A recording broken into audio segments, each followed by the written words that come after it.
Hello everyone, welcome back to my channel. నేనండి మీ రత్నాని. ఎలా ఉన్నారు? బాగున్నారా? ఏం లేదండి, క్లైమేట్ చాలా చల్లగా ఉంది. వర్షం పడుతుంది బాగా. మీ దగ్గర వర్షం పడుతుందా అండి? అయితే ఇంకేం చేద్దాం, వర్షం పడుతుంది కదా, హాట్గా ఏమన్నా కావాలి అని చెప్పనేసని వెంటనే చికెన్ తీసుకొచ్చి శుభ్రంగా కడిగి దాన్ని ఒక 2 మినిట్స్ అట్లా ఆరబెట్టి తర్వాత చికెన్ పకోడా చేస్తున్నాను. మామూలుగా లేదు, భలే వచ్చిందండి.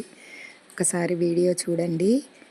మీరు కూడా ట్రై చేసి చికెన్ పకోడా ఎలా వచ్చిందో కామెంట్ చేయండి. నా వీడియో నచ్చితే like, share, comment. Thank you everyone.